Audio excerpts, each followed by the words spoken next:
Très heureuse, mesdames, messieurs, de vous retrouver dans cette grande édition du journal sur Canal Congo Télévision. D'abord, cette information, le processus de paix dont la crise entre Kinshasa et Kigali était au menu des échanges entre le président de l'Angola et président en exercice de la conférence internationale sur la région de Grand Lac, CIRGL, Joao Lorenzo, reçu par le président des États-Unis, Joe Biden, à Washington, D.C. Ainsi, les États-Unis d'Amérique affirment vouloir continuer à travailler avec les Congolais, les Kenyans et les autres parties intéressées tout au long de ces deux processus de paix pour garantir qu'il n'y a pas escalade de combat dans l'est de la République démocratique du Congo.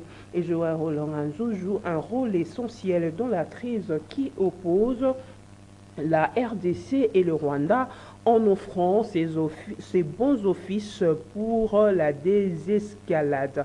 Le président angolais préside le processus de paix de Luanda mené concomitamment avec celui de Nairobi en vue d'obtenir une solution pacifique à la guerre menée par le rebelle du M23 soutenu par le Rwanda. Et puis sachez également, poursuivant sa périple de campagne électorale, le candidat numéro 20 à la présidentielle Félix-Antoine Tshisekedi Tshilombo est arrivé ce vendredi 1er décembre 2023 à l'étape de la province du Congo central. Il a été accueilli par une foule immense à Kwilungongo et Mbanzangongo. Nous y reviendrons.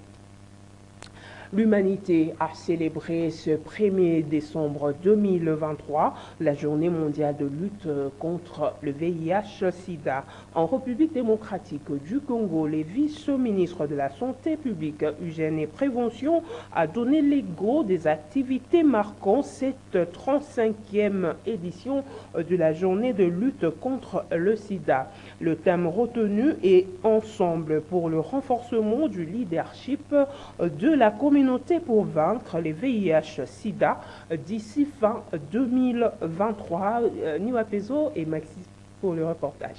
C'est dans la salle de conférence du Programme national multisectoriel de lutte contre les sida, PNMLS, a été lancé officiellement ce vendredi 1er décembre à Kinshasa, les 35e édition de la Journée mondiale de lutte contre les sida, placée au niveau national sous les thèmes « Ensemble pour les renforcements du leadership de la communauté pour vaincre le VIH-Sida d'ici 2030 ».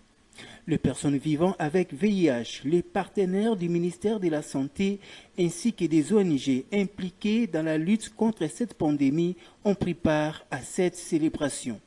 Prenant la parole au nom des personnes vivant avec le VIH, Paulette Lokonia a plaidé pour la disponibilité des antiviraux. Présent à cette activité, le secrétaire exécutif national de PNMLS n'a pas manqué de placer un mot. Le 1er décembre de chaque année, la communauté internationale célèbre la journée mondiale SIDA, une journée en fait consacrée au réveil de conscience, offrant l'opportunité de manifester notre solidarité envers les personnes vivant avec le VIH, tout en dénonçant les actes de stigmatisation et de discrimination à leur endroit. Et aussi pour renforcer davantage les activités de sensibilisation, de dépistage du VIH et le plaidoyer pour la mobilisation de ressources.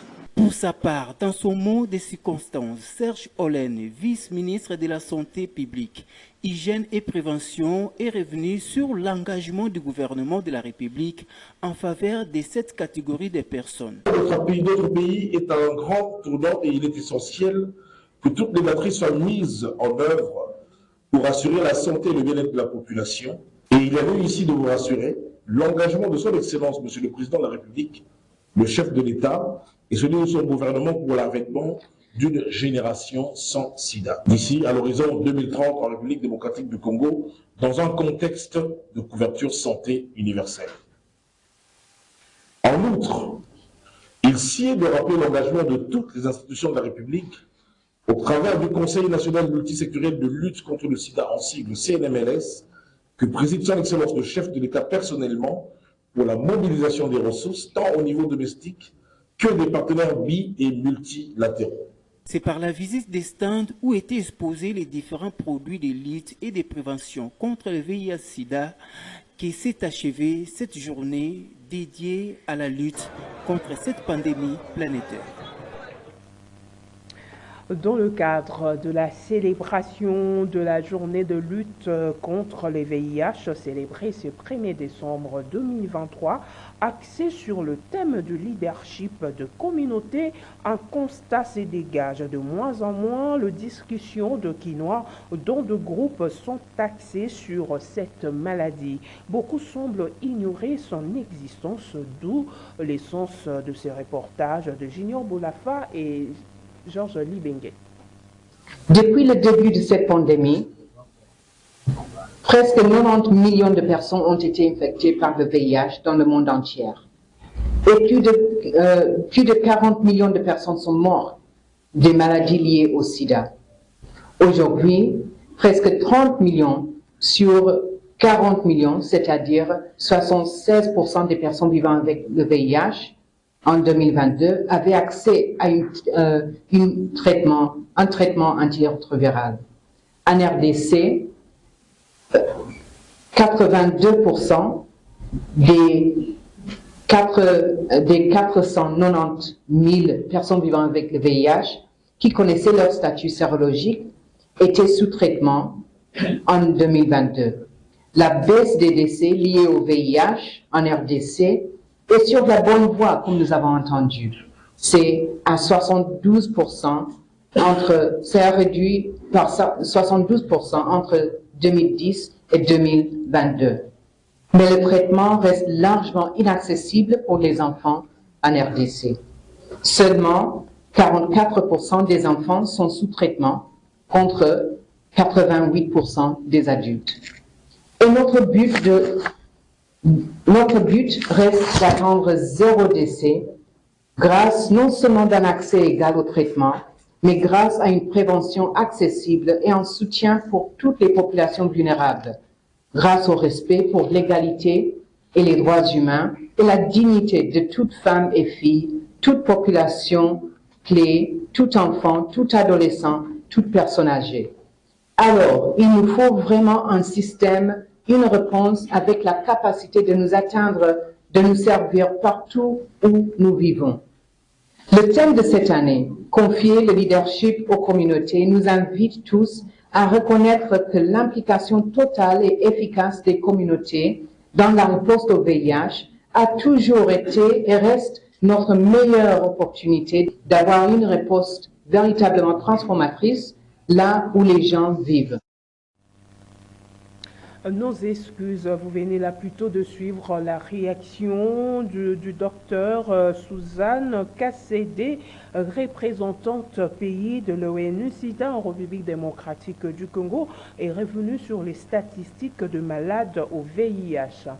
Et puis, toujours dans le cadre de la journée de lutte contre le VIH, célébrée ce 1er décembre 2023, axée sur le thème du leadership de communauté, un constat se dégage de moins en moins. Les discussions de quinoa dans le groupe sont axées sur cette maladie. Beaucoup semblent ignorer son existence, d'où ces reportages de Junior Boulafa et Georges Libengue. Les constats faits par plusieurs quinois est que les discussions de groupe sont de moins en moins axées sur le VIH-Sida. Beaucoup semblent ignorer son existence alors que la maladie existe encore. La maladie existe, le sida existe, sauf que depuis qu'il y a eu des antirétroviraux, beaucoup de gens n'en parlent pas vraiment trop. Ils croient qu'il y a certaines. Je peux en avoir, même le prix des anti est rabaissé. Les gens croient que les malades de sida continuent toujours à vivre. Ils vivent longtemps, ils se marient même. C'est pourquoi les gens n'en parle peu, ne met plus aussi l'accent sur ça. L'infection VIH a aujourd'hui plus de 30 ans depuis que le monde l'a connu. Mais on a remarqué que depuis un certain temps, beaucoup de gens semblent ignorer que le VIH existe toujours. Nous constatons que de moins en moins dans des groupes, les gens en discutent. Mais nous pouvons juste demander à la population de ne pas perdre de garde, de vue plutôt. Parce que l'infection à VIH est là et elle continuera tant que nous allons, nous, population de la RDC, baisser notre garde. Pour ce qui est de la discrimination, c'est vrai qu'aujourd'hui, il y a de moins en moins de cas de discrimination, même si les études démontrent que toutes les formes de discrimination existent encore en République démocratique du Congo vis-à-vis des personnes infectées par le VIH. Il est fort de constater que beaucoup d'efforts ont été fournis. Vous remarquerez qu'aujourd'hui, la majorité des personnes savent qu'on peut normalement vivre avec le VIH et ne pas avoir des problèmes avec son entourage. Donc, la population devait plus accompagner des personnes qui pouvaient ou qui pourraient se retrouver VIH positif, tout en sachant que le VIH ne se transmet pas par les habitudes, la nourriture, la salutation, le fait de pouvoir demeurer ensemble. Il y a 3 grandes voies de contamination de l'infection à VIH. Vraiment, on a levé la masolo à sida et puis même dans la classe. Tant que nous sommes en temps, nous avons que bazoleka bazosalisa ba séminaire pour na makambotali ya sida. Comment mutu akoki ko komibatela pour que azwa bokono wana te. Ba wana ko pesa ba enseignement na. Mais ça n'existe plus. Et ça même dans l'église, on le de société. La maladie continue à exister, mais les gens doivent continuer à prendre précaution d'eux. Pour ceux qui ont l'industrie du sexe, doivent toujours continuer à utiliser des préservatifs. Et aussi, ceux qui ont déjà la maladie, ils doivent continuer toujours à prendre les antirétroviraux. Voilà. Parlons processus électoral à présent en République démocratique du Congo. Le candidat numéro 575 à la Lukunga est candidat député provincial numéro 44 dans la commune de Kinshasa. Chris Cicéron Bakumba Bokaya était ce vendredi 1er décembre 2023 en sa deuxième descente dans sa circonscription électorale dans le cadre de sa campagne électorale. Il était accueilli chaleureusement au quartier Pende et Boyoma dans la commune de Kinshasa. Un reportage de Gisèle Etoko et Moron Djambe.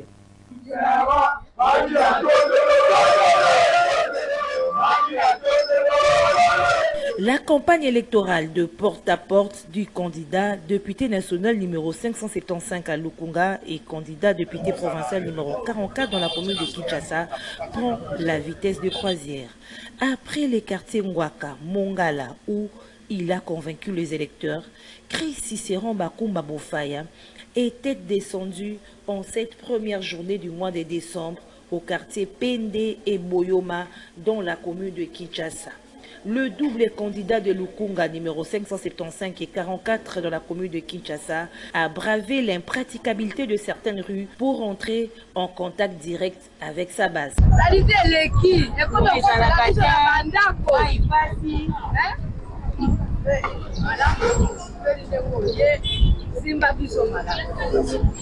La simplicité faisant partie de ses habitudes quotidiennes.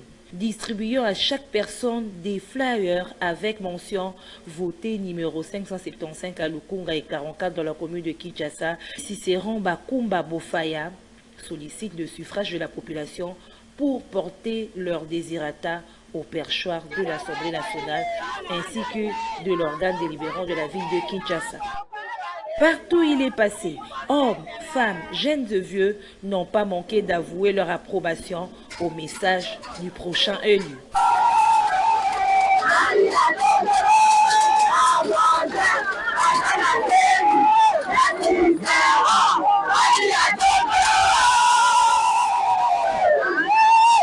Pour dire, la victoire du candidat numéro 575 à Lukunga et 44 dans la commune de Kinshasa est plus que rassurée. Et puis les candidats numéro 496 à la députation nationale à Lukunga, Marc Kilenge Toko poursuit avec sa campagne électorale.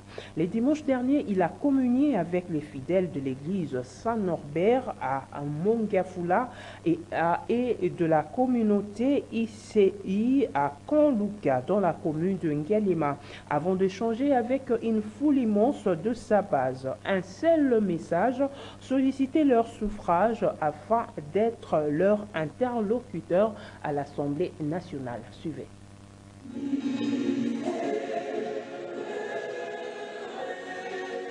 C'était un dimanche très chargé pour le candidat à la députation nationale numéro 496 à Lukunga, Marc Kilenge Toko, toujours très proche de la population. C'est lui qu'on appelle affectueusement la locomotive de Lukunga, était d'abord un bon chrétien catholique descendu à l'église Saint-Norbert dans la commune de Mongafula, où il a pris part à la messe dite par le père Ngalamouloumé. Une véritable communion avec le fidèle de la paroisse qui sont entrés en contact direct avec celui qu'ils vont donner leur voix le 20 décembre prochain, le candidat numéro 496 à Lukunga, Marc Kilenge Toko.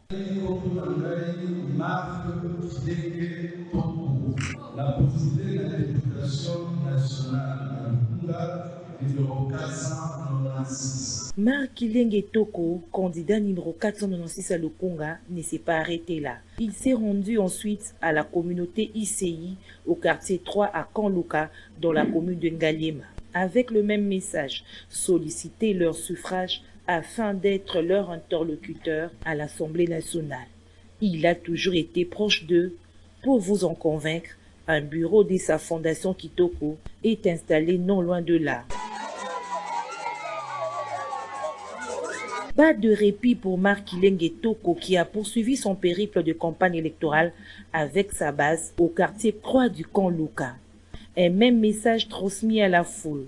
Votez les numéros 496 pour la députation nationale à Lukunga. Dire que nous venons, nous sommes des hommes nouveaux, nous venons avec de nouvelles idées pour qu'on arrive à une nouvelle société. Il vaut mieux des changements, on ne peut pas changer avec des choses anciennes seulement. Il faut une énergie nouvelle. On vient innover en quantité et donner ce que nous avons en nous. Et la journée dominicale de Marc Kilenge Toko s'est clôturée au quartier 1, toujours à Kanluka, dans la commune de Ngalema, où le candidat numéro 496 à Lukunga, l'homme plein de vertus, a échangé avec la population. Une forte mobilisation de sa base qui le porte à cœur et lui promet la voix le 20 décembre 2023. Parlons autre chose à présent. Le secrétariat général aux relations avec le parti politique a organisé ce vendredi 1er décembre 2023 une conférence sur la loi numéro 16/013 du 15 juillet 2016 portant statut des agents de carrière de service de l'État. Question d'apporter plus d'éclairage au sujet de cette loi. Gisèle Etoko et Dédi Mujinga pour le reportage. Nous sommes au niveau des relations avec les partis politiques et que nous ne répondons pas à cette obligation d'intérêt général. Donc, nous cessons d'être administration publique. Les principales dispositions de la loi numéro 16/013 du 15 juillet 2016 portant statut des agents de carrière du service de l'État était au centre de cette conférence organisée par le secrétariat général aux relations avec les partis politiques. Question d'informer suffisamment sur les statuts des agents de carrière du service de l'État. Qui est agent de l'État? Comment évolue-t-il dans sa carrière? Quels sont les droits, devoirs et obligations d'un agent de l'État? Aussi, tabler sur les différents problèmes tels que d'emploi, de grade, de promotion, des mesures disciplinaires, des questions qui sont tous réglées par cette loi précitée, comme l'explique l'orateur Justin Moutoumossi, directeur-chef des services des ressources humaines au ministère de la fonction publique. Une autre innovation, c'est la restructuration des emplois, des catégories et des grades au sein de l'administration publique. La loi de 81 avait 3 catégories d'emplois. Les cadres, les agents de collaboration et les agents d'exécution. Mais l'actuelle loi en a catégorisé 4. La première catégorie, ce sont les hauts fonctionnaires, les emplois des directions, des conceptions, où nous retrouvons les secrétaires généraux, les directeurs généraux et les directeurs.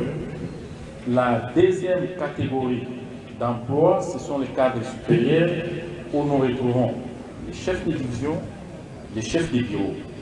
La troisième catégorie, ce sont les emplois de collaboration, où nous retrouvons les attachés de 1 jusqu'aux agents d'administration de première classe.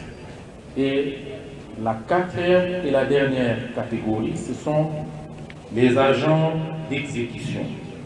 Le secrétaire général aux relations avec le parti politique, Chabani Bill Kikouni, n'a pas manqué des mots sur la tenue de ces assises. Très souvent, parce que dans notre administration, on se pose parfois des questions, 1001 questions. Eh bien, aujourd'hui, vous avez déjà l'occasion d'être suffisamment informé sur les statuts de l'agent de carrière. L'autre fois, nous avions parlé de l'agent public. Qui est agent de l'État? Comment devient-on agent de l'État? Et oui, il était donc question d'apporter plus d'éclairage et mettre fin aux zones d'ombre au sujet de la loi numéro 16/013 du 15 juillet 2016 portant statut des agents de carrière de service de l'État. Parlons environnement à présent. La République démocratique du Congo est représentée par la ministre d'État, ministre de l'Environnement à la COP28 à Dubaï, aux Émirats arabes unis, d'où les dirigeants du monde et d'autres experts se retrouvent pour échanger sur des questions concrètes de changement climatique qui préoccupent l'humanité entière. Reportage. Grâce à ces massifs forestiers, la République démocratique du Congo est qualifiée de pays solution dans la lutte contre le réchauffement climatique. C'est à ce titre qu'elle entend tirer les dividendes financiers pour permettre aux populations qui dépendent totalement des forêts de trouver d'autres alternatives afin de préserver les forêts qui constituent le poumon du monde. Nous contribuons à l'atténuation du climat dans le monde. Mais il est tout à fait normal que nous puissions attendre une rétribution juste et équitable. Parce que si aujourd'hui, par malheur, la République démocratique du Congo levait l'option d'exploiter ces forêts, vous voyez ce que ça va faire sur les questions climatiques. Il va encore avoir un grand déséquilibre. La RDC est appelée à garder jalousement ces massifs forestiers pour le bien de l'humanité. Mais en contrepartie, nous attendons une rétribution juste. C'est-à-dire que les pollueurs qui aujourd'hui se sont développés en détruisant leurs forêts puissent partager la contrepartie de leur développement avec les pays qui sont sous-développés et qui pourtant aujourd'hui maintiennent l'équilibre climatique grâce à leurs forêts. La COP28 ne va pas changer d'un coup la situation de la population congolaise, mais le vœu de plus d'un Congolais est de voir ces assises mobiliser assez de moyens pour les RDC en contrepartie de sacrifices que le pays doit consentir à protéger ses ressources forestières pour le bien de toute l'humanité. C'est que on peut souhaiter assez de financement pour les pays comme la RDC qui doivent lutter contre le changement climatique avec des projets d'atténuation et des projets d'adaptation. Les pertes et dommages, il faut avoir un système d'assurance très avancé où il y a beaucoup de financement des assureurs parce que ça ne sera pas de dons. Donc là, c'est également un grand défi. Si la RDC s'attend à recevoir quelque chose de ces finances-là qui se mettent en place pour appuyer la lutte contre les pertes et dommages.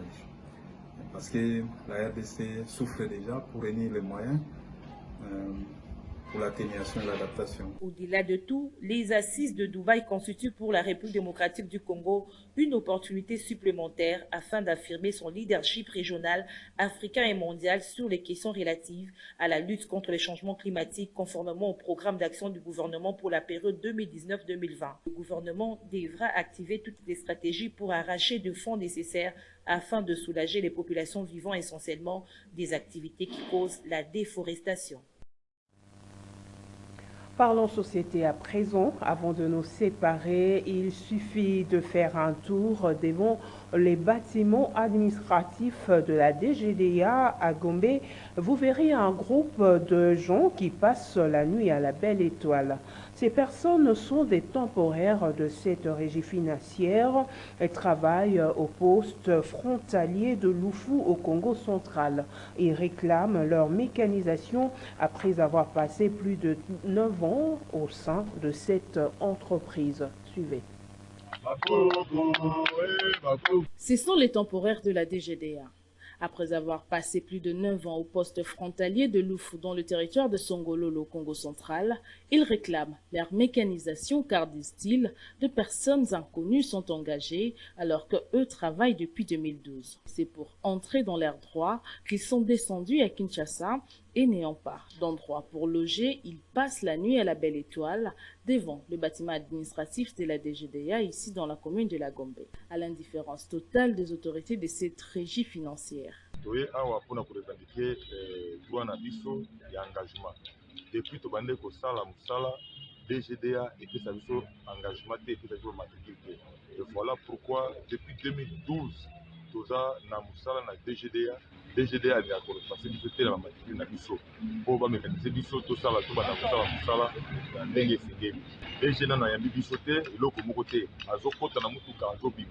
Implication ya chef de l'État. Pourquoi? Parce que depuis que banda kosala tozomona bato mosusu ayebi ata mosala oyo tosalaka te ya brigade douanière omona ye o recommandation ntango tokoyaka tozotuna me bato tobandaki kozala na bango voire même na bato mosusu bazalaki na liste na biso babiki eza recommandation yango biso tomoni ke lokola biso bapara bakufa tona balikunzi te yango epa mokonzi ya mboka ye oyo azali papa na biso nyonso ndenge likunzi mibeko ya mboka epesi ye mibeko epesi ye au pouvoir ye nde garant ya nation ayeba korecommander biso pourvu qu'ils obtiennent gain de cause.